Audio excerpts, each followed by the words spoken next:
भक्तों, भक्ति साधना चैनल में सभी भक्तों का स्वागत है। भक्तों, आज हम रक्त कुंड की बात करेंगे, जिसमें से माता सीता प्रकट हुई थी और माता सीता का जन्म कैसे हुआ, आज हम वीडियो के माध्यम से जानेंगे। भक्तों, रावण बड़ा दुष्ट था। वो जो उसकी नगरी के आसपास, लंका के आसपास जो भी साधु संत रहते थे उनसे कर लिया जाता था। जब कर नहीं देते थे तो उनको रावण बहुत दुखी करता था। एक दिन 7 महात्मा थे, उनके पास देने के लिए कर नहीं था, तो रावण ने कहा आपके पास कर नहीं है तो आपका खून दो। साधु जनों ने कहा कि ऐसा ना कर रावण, हम तो भगवान का भजन करने वाले हैं, हमारे पास कर नहीं है। तो रावण बड़ा पापी था, उसने कहा कर नहीं है तो कोई बात नहीं, कर के बदले में आप खून दे दो। तो बार बार मना करने पर भी रावण नहीं माना और रावण ने चंद्रहंस तलवार उठाई और साधुओं को काटने लगा। एक को काटा, दो को काटा, ऐसे 7वें साधु को जब काटा, उनका खून निकालकर एक बर्तन में डालता रहा और 7वें साधु ने मरते मरते रावण को श्राप दिया, हे दुष्ट, तूने साधु लोगों को इतना सताया और मार दिया, जा इसी रक्त कुंड से आपकी मृत्यु का कारण बनेगा। भक्तों, ये जब श्राप दे दिया तो रक्त कुंड को लेकर रावण लंका के अंदर पहुंचे। उनकी माता ककसी ने उन्हें बताया कि ये रक्त कुंड श्रापित है, इसको श्राप लगा हुआ है, आप जाइए इसको मिथिला नगरी के अंदर दबा दीजिए, वहां अकाल पड़ जाएगा। और उन्होंने, संतों ने यही भी कहा था कि यहाँ पर रहेगी रत्तकुंड, वहां पर अकाल पड़ जाएगा। रावण बड़ा दिमागी था, उसने सोचा मिथिला नगरी के अंदर रख आते हैं। रावण पुष्प विमान लेकर जाता है और एक गड्ढा खोदकर मिथिला नगरी के अंदर दबाकर आ जाता है। मिथिला नगरी के अंदर धीरे धीरे अकाल पड़ना शुरू हो गया। ऐसे करते करते समा बीतता गया। तो एक दिन उसने विचार लगाया कि बहुत समा बीत गया है। जब रावण ने सोचा और जोशियों ने बताया कि वही रत्तकुंड आपका सर्वनाश करेगा, तो रावण ने सोचा मैं उस रत्तकुंड को नष्ट करवा देता हूं। और एक लंकनी राक्षसी थी, जो मैन राक्षसी थी, जो लंका की सुरक्षा रखती थी। रावण ने लंकनी को भेजा और कहा जाओ, जो मिथिला में रत्तकुंड गड्ढा हुआ है उसको नष्ट करके आओ। जब लंकनी आई, लंकनी बहुत बलवान थी, उसे रोकना असंभव था, किसी भी देवता के वश के अंदर नहीं था। वहां पर आने पर हाहाकार मच जाता है कि इसे कौन रोकेगा। देवता भी घबराने लगे, क्योंकि लंकनी बहुत पावरफुल थी, उसमें बहुत शक्तियां प्राप्त कर रखी थी, वरदान ले रखे थे। उस टाइम जब देवताओं ने विचार किया कि अब क्या किया जाए, उन्होंने सोचा कि धरती पर एक ही है जो इस लंकनी को रोक सकता है, वो पवन पुत्र हनुमान जी है। वो पिता हनुमान जी के पास जाते हैं। जब जाते हैं और देखते हैं कि हनुमान जी को माता ने रस्सियों से बांध रखा था। माता ने कहा तू शरारतें करता है, इसी कारण दोनों तरफ से हाथों को माता ने रस्सियों द्वारा बांध दिया।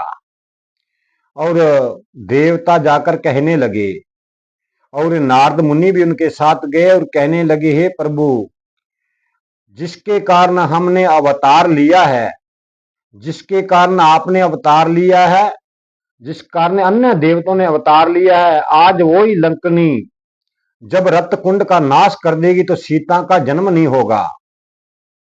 तो हनुमान ने कहा मैं क्या करूं, मुझे तो माता ने बांध रखा है। तो देवताओं ने कहा प्रभु, ये आपके लिए कौन सी बड़ी बात है, ये तो छोटी छोटी रस्सियां हैं, आप तो संकट मोचन है, कुछ भी कर सकते हो, इस बंधन से मुक्त हो जाओ। तो हनुमान जी ने मना कर दिया कि मैं ऐसा नहीं करूंगा। इस जगत में माता के बंधन से बड़ा कोई बंधन नहीं हो सकता, इसलिए मैं माता को विश्वास नहीं तोड़ूंगा, मैं तो ऐसे ही बंधा रहूंगा। देवता बेचारे परेशान होकर चले जाते हैं। जब हनुमान जी मना कर देते हैं, फिर हनुमान जी सोचते हैं कि जिस कारण के लिए मेरा अवतार हुआ है, हनुमान जी का अवतार शिव का 11वां रुद्र अवतार था। उन्होंने सोचा कि उस लंकनी को रोकना संभव है, इस संसार में कोई नहीं रोकेगा, एक मैं ही हूं जो रोक सकता हूं। और भक्तों, ऐसा किया। भगवान हनुमान ने सूक्ष्म रूप को प्रकट किया। जैसे हमारे अंदर सूक्ष्म रूप होता है एक, वैसे ही हनुमान जी ने सूक्ष्म रूप को बाहर निकाला और नया रूप प्रकट कर दिया और लंकनी के सामने जाकर पेश हो गए। और जब पैर उठाकर धरती पर मारते हैं हनुमान जी, तो धरती कांपने लगती है। और लंकनी ने देखा इतना बलवान वानर कहां से आया, और कहने लगी, हे वानर, तू कौन है, तू क्या लेने आया है, बुरे बुरे शब्दों में बोलने लगी। हनुमान जी ने कहा, तेरी मेरी कोई शत्रुता नहीं है, आप यहां से चली जाओ। जिस कार्य के लिए तुम आई हो वो कभी नहीं मैं पूर्ण करने दूंगा। पर लंकनी को अपनी शक्तियों पर घमंड था, क्योंकि वो सोचती थी मेरे से बलवान इस दुनिया में कोई नहीं है, और तरह तरह की शक्तियां चलाने लगी पवन पुत्र हनुमान पर हनुमान जी तो सर्वशक्तिमान और भगवान थे, उनका क्या बिगाड़ सकती थी लंकनी। हजारों लंकनियां भी हनुमान जी का कुछ नहीं बिगाड़ सकती, तो फिर एक मन लंकनी का क्या बने। उन्होंने बड़ी से बड़ी शक्तियों को छोड़ती रही, पर हनुमान जी अपनी शक्ति द्वारा उनसे नष्ट करते रहे। और कभी पत्थर, कभी शास्त्र चलाती, कभी कुछ करती, पर उसकी पेश ना चली। हनुमान जी ने एक गदा मारा, धर्म से धरती ऊपर गिर जाती है और लहू लुहान हो जाती है। हनुमान जी ने कहा, मैं आपको एक अवसर देता हूं, यहीं से भाग जाओ, नहीं तो आपकी मौत हो जाएगी। लंकनी डर के मारे लंका के अंदर जाकर रावण को सभी हाल सुना देती है कि मैं रत्तकुंड को नष्ट करने वाली ही थी, इतने को एक बड़ा बलवान वानर आया जिसने मुझे मारकर भगा दिया, उसमें अंतम बल था। भक्तों, कलयुग के अंदर हनुमान जी जैसा वीर नहीं है। ऐसा वीर असंभव में कभी कभी धरती के ऊपर प्रकट होता है। हनुमान जी को वरदान है, चारों युग प्रताप तुम्हारा है, पर सिद्ध जगत उजियारा। हनुमान जी को सिर्फ एक को ही वरदान है कि कलयुग के अंदर, चारों युगों के अंदर तुम सबका कल्याण करोगे, सबके कष्टों का निवारण करोगे। और भक्तों, जब लंकनी को हनुमान जी ने भगा दिया और उसी रक्त कुंड से माता सीता का जन्म हुआ और समा बीतता गया, वो जनक पुत्री बनी।